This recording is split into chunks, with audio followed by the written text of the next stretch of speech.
Matthew 22. Jesus answered and spoke to them again in parables, saying, The kingdom of heaven is like a certain king who made a wedding feast for his son and sent out his servants to call those who were invited to the wedding feast, but they would not come. Again, he sent out other servants, saying, Tell those who are invited, Behold, I have prepared my dinner, my cattle and my fatlings are killed, and all things are ready. Come to the wedding feast. But they made light of it and went their ways, one to his own farm, another to his merchandise, and the rest grabbed his servants, treated them shamefully, and killed them.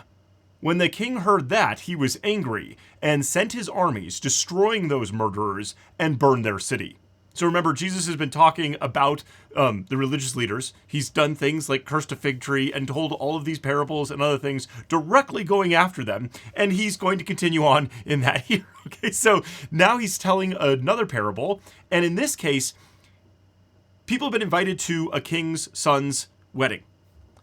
And Israel had often used God as the king and Israel as the son, right? And that was kind of their idea. And so Jesus is using that same trope and saying, okay, but in this case, you guys were invited and you refused to come. You didn't come to the wedding, which, by the way, would be an affront to the king and borderline treasonous, because you're saying, I don't care about your future. I don't care about your reign and your lineage. You can just die out. That'd be fine by me. So he comes and destroys them. He destroys the city. This is not good. Okay, so that's part one. Okay? The religious leaders have rejected it. And not only did they turn it down, but they actually end up killing some of the servants, which of course is the prophets, right? Which we've been tracking on this whole time. Okay. But Jesus continues. Then he, this is the king, right, said to his servants, The wedding is ready, but those who were invited weren't worthy. Go therefore to the intersections of the highways, and as many as you may find, invite to the wedding feast. Those servants went out into the highways and gathered together as many as they found, both bad and good. The wedding was filled with guests. So now Jesus says, okay, you guys were out. You were invited and you refused. So now we're just bringing everybody, good and bad alike. Everybody's coming in. I think that's incredible, right? Hey, religious people. Me included, the bad and the good are invited to the kingdom. Okay, so we're bringing them in. Which, by the way, yeah, again, you don't want a wedding feast where nobody's there to party with you. That wouldn't be cool. So bring in everybody. Anybody who's going to come, bring them in. It's part 2. Part 3. But when the king came in to see the guests, he saw there a man who didn't have on wedding clothing. And he said to him, Friend, how did you come here not wearing wedding clothing? He was speechless. Then the king said to the servants, Bind him hand and foot, take him away, and throw him into the outer darkness. That is where the weeping and the grinding of teeth will be. For many are called, but few chosen. And there is some debate in the commentaries about whether the king was supposed to provide it, and the guy just said, I'm not wearing it, or he's supposed to wear it. But either way, he knew what he was supposed to be doing here. He showed up, but he wasn't actually ready for the wedding, which does beg the question of, are we ready for the kingdom? Okay, so that's, and yeah, you're getting thrown out. And there was also a connection here of this idea of the word friend, right? So hey, friend. Jesus actually uses that same phrase for Judas later. So that's fascinating. Okay, so, but many are called, but few are chosen. So are you ready? Because otherwise you're thrown out, even if you make it in to the wedding party. But if you're not prepared for it, what are you doing here? Okay. Then the Pharisees went and took counsel how they might entrap him in his talk. They're not too happy about this. They sent their disciples to him, along with the Herodians, saying, Teacher, we know that you are honest and teach the way of God in truth, no matter whom you teach, for you aren't partial to anyone. Tell us, therefore, what do you think? Is it lawful to pay taxes to Caesar or not? So we have the Pharisees, ultra hyper religiously minded people, and the Herodians, who are we really wish that Herod was in charge again instead of this Pilate guy. So you've got politically minded people and religiously minded people who normally wouldn't be working together, but to take down Jesus, they'll team up for this one. Okay? And we've already dealt with a question of taxation. In this case, it was taxes for the temple. Now it's taxes for Rome. And about 20 years before this moment in history, there had been people who'd said, hey, look, Rome is forcing us to pay with this coin that has Caesar on it and says like Caesar is God and like that kind of like, and that's blasphemy. And so we're not using these coins. We're not doing it. We're not paying this tax. We're just not doing it. And Rome, being good at what they do, are like, all right. And they just killed them all. Just mass slaughter with this thing. Probably crucifixions too. I believe that's part of this whole thing. Lots of crucifixions. Like Rome had done. So here we are like, hey, how do we get rid of this guy? Well, if he says anything against Rome, well, then we could just have Rome take care of him. Awesome. That's a good win for us. And if he actually says, no, you should pay taxes, he's probably going to lose a lot of like, followers because they're like, what? What are you talking about, Rome? Okay, so this is the trap. Okay, religious and political, trying to trap Jesus. But Jesus perceived their wickedness and said, why do you test me, you hypocrites? Why are you trying to trap me? Show me the tax money. And they brought to him a denarius, which is that coin for a day's wage, right? A laborer's wage. And it's got Caesar on it, and it's got like, Rome and like all this other stuff. Okay, all right. You can go look that up online. Okay. He said to them, whose image and inscription? Whose is this? Yep. And they said to him, Caesar's. Then he said to them, give therefore to Caesar the things that are Caesar's, and to God the things that are God's. And when they heard it, they marveled and left him and went away. All right. So his answer is like, if that's Caesar's coin, give it back to him. Who cares? Right? Like, why are we messing with this? Yeah. Okay. Go for it. Right. But also he's subtly bringing in Genesis 1, right? Where it's God created man in his own image. In God's image, he created him. Male and female, he created them. Right? So if this is what God did, sorry, and I wish I had a way to do this right. Okay. If this is what God did, putting his image on you, are you giving yourself to him? This is the subtle little background thing, in addition to all of this other stuff that Jesus is doing, dodging the trap. Okay. On that day, the Sadducees, those who say there is no resurrection, came to him. They asked him, saying, Teacher, Moses said, if a man dies having no children, his brother shall marry his wife and raise up offspring for his brother. Now, there were with us 7 brothers. The first married and died, and having no offspring, left his wife to his brother. In the same way, the second also, and the third, and down to the 7th. After them all, the woman died. In the resurrection, therefore, whose wife will she be of the 7? For they all had her. Okay, so first off, let's just get the background to this thing. Okay, so this is in Deuteronomy 25. So if brothers dwell together and one of them dies and has no son, the wife of the dead shall be married to the shall not be married to a stranger, but her husband's brother shall go to her and take her for a wife and perform the duty of a husband. And then it shall be that the firstborn whom she bears shall succeed in the name of his brother who is dead, and his name shall not be blotted out of history. This is about taking care of women. It sounds super weird to us today. Like, whoa, you get married to brothers? And like, okay. But it's about taking care of women who couldn't have a job, who couldn't take care of themselves. They were not allowed to in culture, right? And so there's no option for them. So instead of letting that family line die out, you actually have to raise up another in their stead, right? Okay. And if the man doesn't, right? And he says, I'm not going to do it. Then what you do is you go before the elders, right? And he's refusing to do it. And then what you do is you take his sandal off of him and you spit in his face, okay? And the woman is like, this is what's done to people who aren't going to build up the family line, who let it all die out. Okay, so that's Deuteronomy, which, by the way, if you go over to Ruth, and I'm in Ruth, right? Yes, I am. Okay, if you're in Ruth chapter 4, right? And the kinsman there is like, I can't redeem it. And then there's this whole thing about a sandal. I'm quite confident it's tied to that. Okay, it's tied to this thing, although because it's not dishonorable, there's no spitting in faces and stuff. Okay, whatever. But there's still the sandal thing going on. So if you ever read Ruth and you're like, what's with the sandal? Probably Deuteronomy. Okay, so we've got this whole thing where they're like, okay, so this is Moses. Moses told us to do this. Okay, and the Sadducees don't believe in resurrection because they only accept the first 5 books of Torah, right? So they only go for the Pentateuch, right? The books of Moses, okay? And in that, there isn't really resurrection. That's not really in there. It comes later in other writings, but in these first 5 books, it's not part of it. It's not an idea.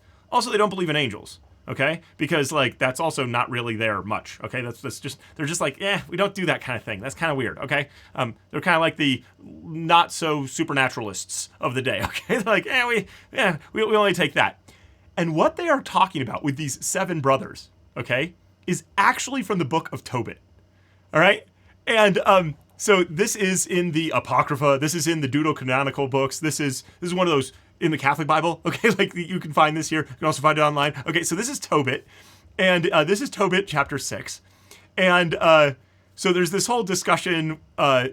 Tobias is this guy wandering around with an angel, and they're doing this stuff. And the guy's like, hey, we're going to get you hooked up with this girl, Sarah, because you're the kinsman redeemer, which, again, going back to Ruth and all. Okay, so all this stuff, you got to go take care of this, okay? And we're going to make this happen. But Tobias then said to Raphael, the angel, okay, so Raphael, okay, angel, okay, Azarias, my friend, I have already heard about Sarah's 7 former husbands and how each one dropped dead on his wedding night even before he could get to bed. According to the story I heard, a demon killed him. He doesn't harm Sarah, but he kills every man who tries to get near her. I'm afraid of this demon. I am an only child, and if I were to die, the sorrow would send my parents to their graves, and they don't have another son to bury them. So like, we gotta take care of this. Like, I can't do this right now. This is a problem. And then there's this whole thing about like fish and like, okay, like, awesome. Okay. So this is the story that they are pulling from, because this story is from the book of Tobit, which is about 200 years old at this point in time in history. Which books 200 years old from us are things like A Tale of Two Cities, Treasure Island, Dracula, Jane Eyre stuff, like Pride and Prejudice, Frankenstein. Those books are about 200 years old, all right? So this is like pop cultural literature, okay? And for the Sadducees, they're like, this is super silly. We got like this angel wandering around. We got this demon who's like in love with this woman and will like kill anybody who wants to marry her. And like all that, like, it's just super silly stuff, okay? And we've got this problem of like, hey, she married 7 guys. And like, so who's gonna be, okay? So that's Tobit 6, okay? So that's what these guys are drawing from, okay? And they're saying, okay, look, if the resurrection actually happens, right? Like, who's she gonna marry to? But Jesus answered them, you are mistaken, not knowing the scriptures nor the power of God. For in the resurrection, they neither marry nor are given in marriage, but are like God's angels in heaven. But concerning the resurrection of the dead, haven't you read that which was spoken to you by God, saying, I am the God of Abraham and the God of Jacob and the God of Isaac and the God of Jacob? God is not the God of the dead, but of the living. So Jesus quotes one of the 5 books that they actually accept here in Exodus. And he says, right, here's this part where it's Moses and God's in the burning bush and all this stuff. And he's like, hey, look, I am the God of Abraham, Isaac, and Jacob, right? And so the idea is, if it's present tense, I am the God of these guys, then they're still alive. What I think is great is that Jesus is pulling not only from their book, but at the start of this book, it's that Jesus is taking care of this. And then the angel of the Lord appeared to him in a flame coming from the burning. So we've even got like angel in this, right? And so Jesus pulls that back again into this account in Matthew, talking about like, hey, yeah, they're like the angels. So Jesus is totally pulling the angels card too. Like, I love it. Like, Jesus is going after them so hard. Okay, it's wonderful. All right. When the multitude heard it, they were astonished at his teaching. They're like, this is great stuff. Okay, it's fun watching people get burned. Okay, like not like literally burned, but like, sparring, right? Verbal sparring. Okay. But the Pharisees, when they heard that he had silenced the Sadducees, gathered themselves together. One of them, a lawyer, asked him a question, testing him, Teacher, which is the greatest commandment in the law? And Jesus said to him, You shall love the Lord your God with all your heart, with all your soul, and with all your mind. This is the first and great commandment. The second, likewise, is this, You shall love your neighbor as yourself. The whole law and the prophets depend on these 2 commandments. So we've already been through this before. This has already happened, right? But he's actually linking these 2 passages with the word love, which I guess is a Jewish way of doing things, is you find words that are the same and you link them. And so you say, okay, so he's linking these 2 things. And this was well known, right? Okay, so there's the Deuteronomy passage, right? And so here's this whole thing about love the Lord your God, right? Love the Lord your God with all your heart, soul, mind, and strength. Okay, and we're gonna be coming back to this a little bit later, which I think is great. So Deuteronomy 6. Then we've also got this, right, where it's like, hey, love your neighbor as yourself, right, in Leviticus. Okay, but what's awesome about this is if you keep going down in the chapter, down to verse 34, okay, then it says, hey, do not mistreat the foreigners, right, but treat them as you would an Israelite, and love them as you love yourselves. So foreigners too get the same treatment of love your neighbor as yourself. Okay, so when Jesus tells the story of the Good Samaritan, like this concept is already baked into Levitical code. Like, okay, so that's going on. Okay, so all right. So Jesus says the whole law and the prophets depend on these two commandments. Law and prophets, of course, talking about the entire Old Testament, the Tanakh, that kind of thing, right? Okay. Now, while the Pharisees were gathered together, Jesus asked them a question. Okay? You guys have been bothering me. Let me ask you this, okay? What do you think of the Christ? Whose son is he? They said, of David, which again, we've already had this son of David, right? Son of David, have mercy on me, right? And the messianic claims of all that stuff, like that's there, okay? So they're like that. So then he said to them, how then does David in the Spirit call him Lord, saying, the Lord said to my Lord, sit at my right hand until I make your enemies a footstool for your feet. If David calls him Lord, how is he his son? Okay, so Jesus' argument is thus. Okay, so you've got David, all right, and he says that God says to his, to David's upper Lord, like his master, right? Like when God says to him, I'm going to make your enemies your footstool, then if this is about the Messiah, then the Messiah is over David, even though he's his son, which wouldn't happen in a patriarchal type of system, right? Like the dad's the important one, right? And so this is an ancestor. How is this possible? And no one is able to answer him a word. Neither did any man dare him ask any more questions from that day forward. And I don't think I understand this. Okay, first off, the New Testament authors grab this, and they are going to Psalm 110:1 over and over again. In fact, this is supposedly one of the most quoted passages from the Old Testament in the New Testament. So they like this one. They're like, Jesus used this argument, we like it.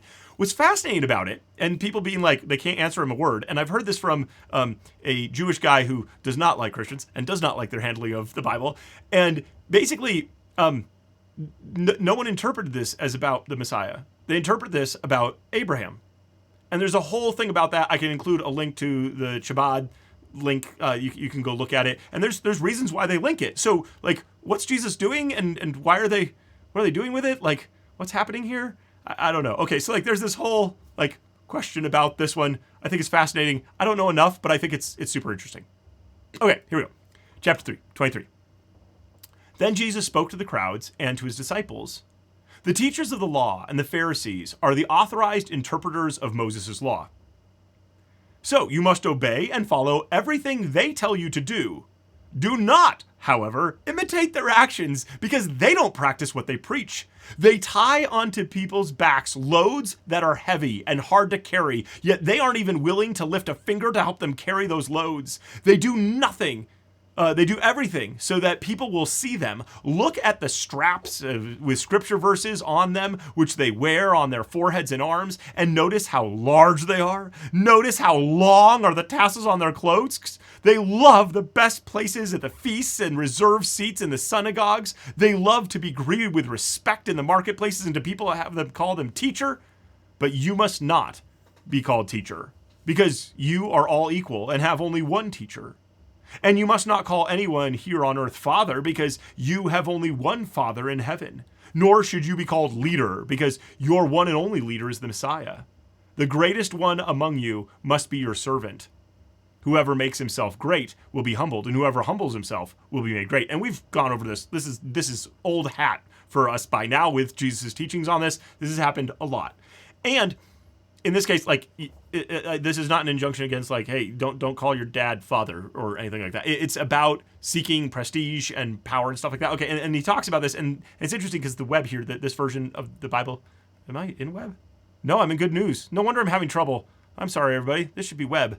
I don't know how that got translated. Okay, something got switched up. I am so sorry. We're going to switch this right now. Woo, pausing while I fix this. Doot. Okay, sorry. Ooh. There it is. Phylacteries. Thank you. Okay, there's the phylacteries. Okay.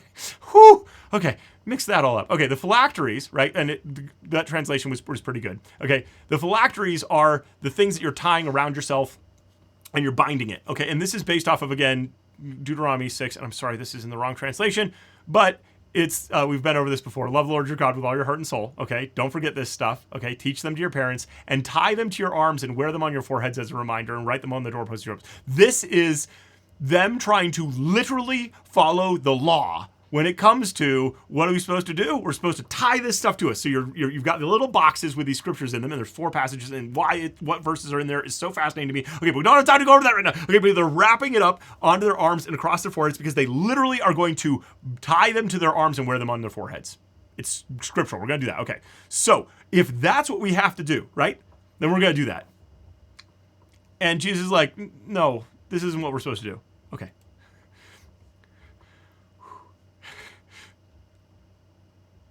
Woe to you, scribes and Pharisees, hypocrites, for you devour widows' houses, and as a pretense you make long prayers. Therefore you will receive greater condemnation. Okay, and this verse actually isn't in some versions. So like if yours is cutting out verse 13, 14, something like that, this is here. Okay. But woe to you, scribes and Pharisees, hypocrites, because you shut up the kingdom of heaven against men. For you don't enter in yourselves, neither do you allow those who are entering to enter. Woe to you, scribes and Pharisees, hypocrites, for you travel around the sea and land to make one proselyte, and when he becomes one, you make him twice as much a son of Gehenna as yourselves. So 2 things. First of all, he says, okay, you guys are supposed to be the ones manning the door into the kingdom. You're supposed to be ushering people in. And instead of that, you are slamming the door in people's faces. And then you're standing in front of it like no one's going in. You're not even going in. What are you doing? She's like, this isn't, your role is to get people through the door and you're locking the door and keeping yourself out too. What are you thinking? Also, you're going around and you're trying to bring people into the fold. And when you do, you're making them twice the son of hell that they were before they even knew anything.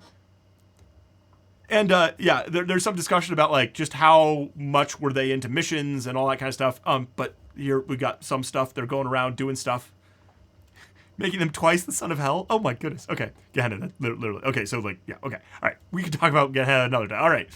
Woe to you, you blind guides, who say, whoever swears by the temple, it is nothing, but whoever swears by the gold in the temple, he is obligated. You blind fools, for which is greater, the gold or the temple that sanctifies the gold? And whoever swears by the altar, it is nothing, but whoever swears by the gift that is on it, he is obligated.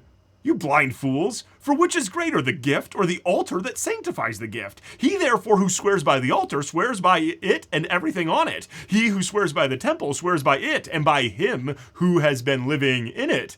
He who swears by heaven swears by the throne of God and by him who sits on it. So they have this whole system, apparently, of like, if you swear by this, but then you need to swear by this, you can counter it. So it's this whole thing. It's this complex system. And Jesus is like, what are you guys even doing? Do you even understand why we don't do, like, why we say let your yes be yes? Like, do you understand what this is all about? You clearly don't, because you got this system in place instead. Okay. Woe to you, scribes and Pharisees, hypocrites, for you tithe mint, dill, and cumin, and you left undone the weightier matters of the law, justice, mercy, and faith. But you ought to have done these, and not to have left out the other undone. You blind guides who strain out a gnat and swallow a camel. So Jesus is saying, so you're supposed to tithe, right? You're supposed to tithe 1/10 of everything that you produce. There were no regulations about tithing, like the little, like, little green leaves and stuff. Like, you don't have to do that. Like, nothing for cumin, like, none of this. So Jesus is setting up a hypothetical, like, preposterous one who's tithing like even the little like, oh, here's 1/10 of the pepper that I have in my feet, right? Like nuts. And you're missing the big stuff. What the law is actually about. You should absolutely keep tithing. Like Jesus is not against tithing. He's just like, do you understand what you're supposed to be doing instead? And yeah, like if a fly, you're not allowed to eat an insect. So if a fly lands in your drink or whatever, then you strain that out. In this case, Jesus is like, yeah, you're even taking the gnats, like, little fruit flies, where like tiny little things. You're even like pulling those things out to make sure you're not breaking the law. And then you're turning and like gobbling down a camel, which is the largest unclean land animal in Palestine. So like, this is like, you're gonna like pull this thing out and then be like, well, how that happened, right? Jesus is saying, you guys are ridiculous. Okay. Woe to you. And he's doing it very colorfully. I love it. Okay. Woe to you, scribes and Pharisees, hypocrites, for you clean the outside of the cup and of the platter, but within you are full of extortion and unrighteousness. You blind Pharisee, first clean the inside of the cup and of the platter, so that that is outside may be clean also. And apparently there's this debate among the 2 biggest religious debaters at the time. And one's like, it's inside, it's outside. And Jesus sides with Halal or whatever and is like, yeah, it's on the inside because it's not about the cup. It's actually about you and what's inside you. Do you have this? Okay. Woe to you, scribes and Pharisees, hypocrites, for you are like whitened tombs, which outwardly appear beautiful, but inwardly are full of dead men's bones and of all wickedness. Even so, you also outwardly appear righteous to men, but inwardly you are full of hypocrisy and iniquity. And I've always thought of this because of like you look good on the outside, that this was about like presenting yourself like, oh, I look good, but I'm actually just a really bad person on the inside. And I think there's some of that there. But contextually, historically, since this is like, during the festival, the Passover and all that, people are coming to Jerusalem and stepping on an unclean, touching an unclean, a dead corpse, touching a corpse is the thing that makes you unclean for a whole week. Like it's one of the uncleanest you can get in the ceremonial system, right? And you definitely don't want to do that right before Passover. That would be very bad, right? And so, especially the graves that weren't obviously graves, they would go out into the area surrounding Jerusalem and they would paint those things white, right? Just make it so blindingly obvious, like, don't come over here, this is bad. And so by calling them whitewashed tombs, it's actually saying you guys are presenting yourselves as, don't come over here, we'll make you unclean. Not just, hey, I look good, but I'm actually bad on the inside. It's actually like, I'm an unclean thing, don't come near me or I'll make you unclean too. I think that's amazing. Okay. That's incredible. Okay. Woe to you, scribes and Pharisees, hypocrites, for you build the tombs of the prophets and decorate the tombs of the righteous and say, if we had lived in the days of our fathers, we wouldn't have been partakers with them in the blood of the prophets. Therefore, you testify to yourselves that you are children of those who killed the prophets. Fill up then the measure of your fathers. Just like father, like son, you killed people.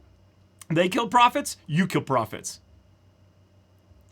You serpents, you offspring of vipers, how will you escape the judgment of Gehenna?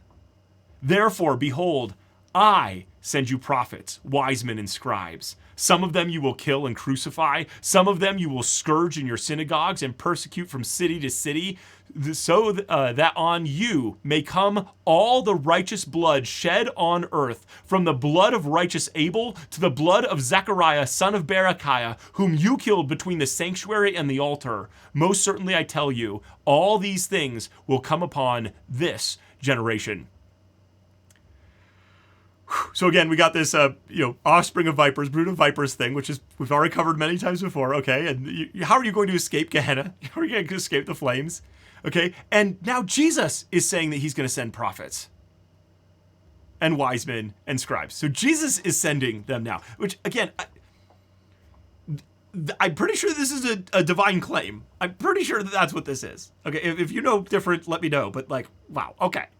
And then he's like, and you're not going to treat these prophets any better than than your fathers treated the past ones.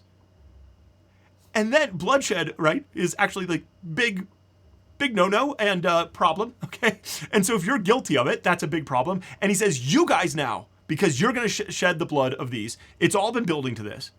And the blood of righteous Abel to the blood of Zechariah, son of Berechiah, whom you killed. Okay, so like, Jesus is doing an A to Z thing, although it's not A to Z in the Hebrew or the Greek, so that's kind of sad.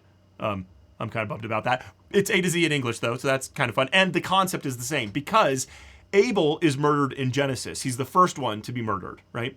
And then Zechariah is the last one, because in the Hebrew ordering of the scriptures, it ends in 2 Chronicles, okay? And I'm sorry, this is in the wrong translation again.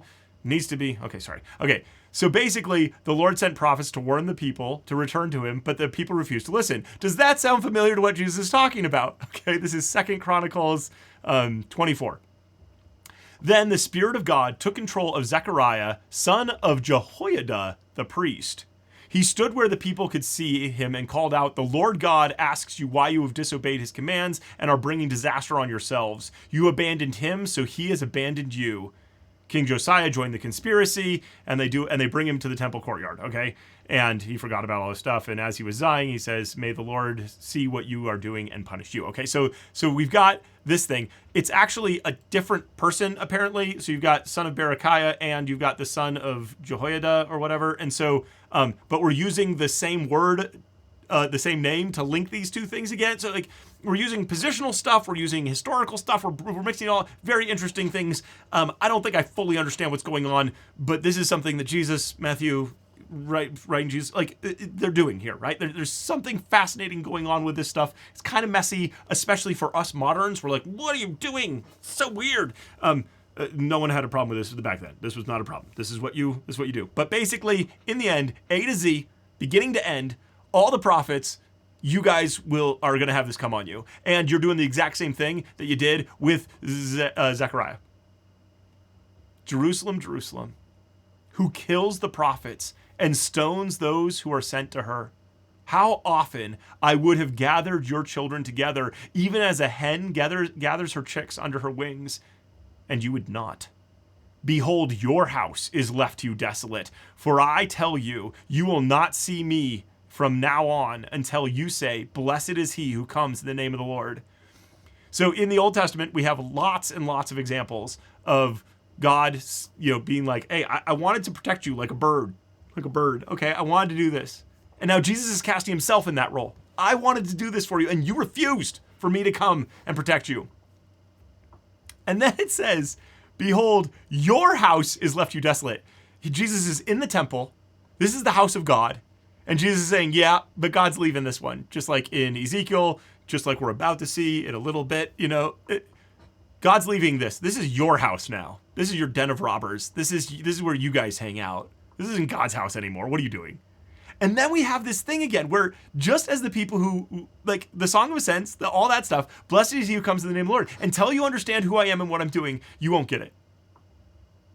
Okay, there's so much crazy stuff going on in this one. Sorry for all the weird jumbles and that we just cranked through this. I'm trying to get through this quickly. Hopefully that was interesting. And we'll continue on next time.